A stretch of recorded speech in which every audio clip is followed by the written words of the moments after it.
Ya pemirsa, 100 hari masa pemerintahan Prabowo Gibran. Angka 100 hari ini mungkin menjadi waktu yang biasa kemudian diberikan untuk bisa mengevaluasi, menilai bagaimana kinerja pemerintahan yang baru, khususnya di bawah kepemimpinan Prabowo Subianto dan juga Gibran Rakabuming Raka. Meskipun sebetulnya yang disampaikan Pak Prabowo Subianto tidak pernah bekerja dengan target ratusan hari maupun bulanan. Nah, bagaimana pula capaian-capaian kinerja dari pemerintahan Prabowo Gibran dan juga bersama dengan Kabinet Merah Putih. Kita akan membahasnya malam hari ini bersama dengan narasumber yang sudah bergabung di Apa Kabar Indonesia Malam. Ada Pak Yose Rizal Damuri, Direktur Eksekutif dari CSIS. Pak Yose, apa kabar? Selamat malam. Sehat ya Pak Yose? Sehat. Dan juga tentunya hadir bersama kita Mas Dede Prayudi, perwakilan dari PCO. Mas Uki, apa kabar? Selamat malam, kabar sehat baik, ya? Kabar baik, sehat dong. Dan tentunya untuk juga ikut menganalisis bagaimana capaian kinerja pemerintahan Presiden Prabowo dan Gibran Rakabuming Raka, ada Mas Gun Gun Herianto, pakar komunikasi politik kita. Mas Gun Gun, sehat? Sehat, alhamdulillah. Oke, baik. Mas Uki,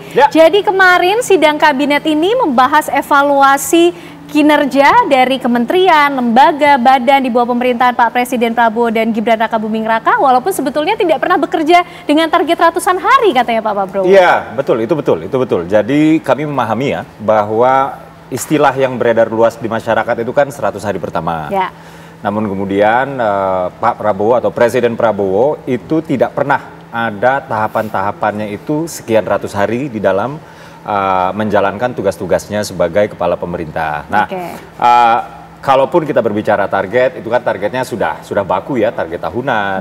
Kalau misalnya kita berbicara soal speed dari kerja-kerja kabinet, mungkin bisa kita lihat di 6 bulan atau mungkin kita bisa lihat di 3 bulan misalnya seperti itu. Tapi kalau misalnya secara umum, Presiden mengapresiasi jajaran Kabinet Merah Putih yang dianggap sudah baik, walaupun memang ada beberapa catatan-catatan seperti misal yang ini kurang ngebut nih gitu, atau yang ini masih ada lubang-lubang di sini yang harus diperbaiki nih, yang ini masih menuai kritik di sini, itu tentu saja ada. Atau misalnya kayak yang sudah beredar di masyarakat ya, bahwa ternyata Presiden menginginkan target penerima manfaat program makan bergizi gratis di 31 Desember sebesar 15 juta penerima manfaat itu dimajuin.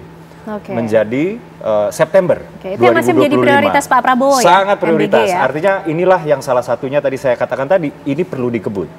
Jadi yang harusnya targetnya Desember dimajuin menjadi September, kurang lebih demikian. Itu yang menjadi evaluasi kemarin di sidang kabinet. Betul. Betul. Baik. Pak Yose, ini gimana? 100 hari sebenarnya bukan menjadi target, tapi suatu tonggak kata Pak Prabowo, satu tahap yang kita selesaikan. Sedangkan CSIS datanya menilai ini sebenarnya program kebijakannya belum jelas. Gimana Pak Yose? Ya, saya setuju dengan Pak Prabowo. Sangat setuju bahwa 100 hari itu terlalu pendek untuk menilai. Ya, apalagi kita lihat sendiri bahwa Pak Prabowo ini bebannya banyak nih, terutama legacy dari pemerintahan sebelumnya, kemudian kondisi geopolitik dan global yang juga berat. Tetapi jadi memang banyak sekali permasalahan-permasalahannya tidak fair kalau dinilai dalam 100 hari. Tetapi biasanya ada 2 hal yang biasa kita lihat ketika kita bicara tentang 100 hari. Pertama adalah adanya kejelasan mengenai policy direction. Arah policy, arah kebijakan itu kemana? Salah satunya yang jadi fundamental di situ adalah yang namanya RPJMN. RPJMN itu biasanya ditetapkan 3 bulan pertama dari masa pemerintahan baru. Ini belum terlihat yang ini Pak Yose? Sama sekali belum kelihatan hilalnya. Hilalnya itu belum kelihatan gitu ya. Nah ini jadi masih yang teknokratisnya saja tuh belum ada. Zaman Pak Jokowi yang benar-benar transisi, bukan yang keberlanjutan seperti sekarang. Tanggal 8 Januari sudah disahkan, dari mulai Desember atau November itu sudah dikomunikasikan ke berbagai pihak. Tapi sekarang kita nggak kelihatan sama sekali. Itu satu, kita belum melihat policy directionnya ke arah mana. Yang ada tuh hanya piecemeal kebijakan-kebijakan yang mungkin orang nggak melihat koherensinya gitu ya. Nah, yang satu lagi selain policy direction, kita juga bisa lihat bahwa biasanya 100 hari pertama ini masih honeymoon period. Periode bulan madu. Artinya gimana tuh Pak Yose? Political capital itu masih kuat. Ya. Artinya masih bisa menjalankan berbagai kebijakan-kebijakan yang tidak populis, yang kurang populis.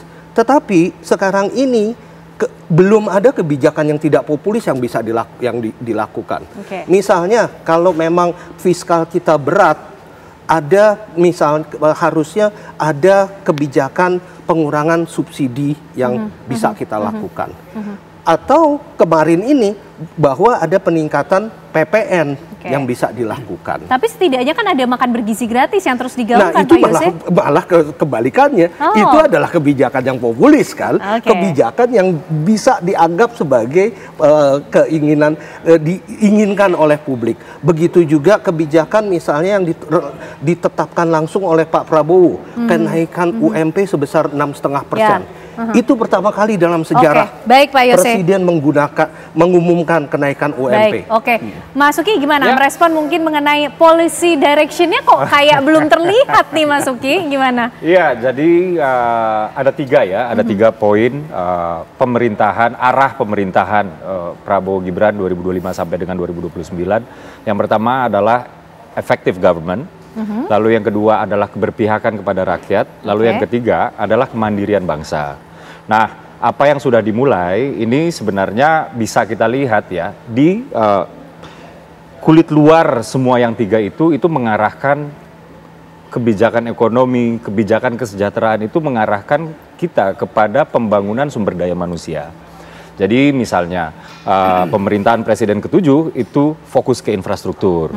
Lalu ketika infrastruktur kita sudah kami anggap mumpuni untuk mendukung pembangunan sumber daya manusia, kinilah saatnya untuk membangun sumber daya manusia. Melanjutkan ya. Betul. Nah, itulah dia kenapa ada intervensi gizi yang kami sebut program makan bergizi gratis. Penggunaan istilah gratis ini memang di banyak kalangan disebut memang menjadi kebijakan yang populis. Lalu kemudian ada periksa kesehatan. Ini karena kenapa penting periksa kesehatan? Karena memang sekitar 600.000 nyawa per tahun orang Indonesia itu terenggut karena penyakit-penyakit yang tidak menular, yang kaitannya dengan gaya hidup, kardiovaskular, diabetes, jantung, dan lain-lain.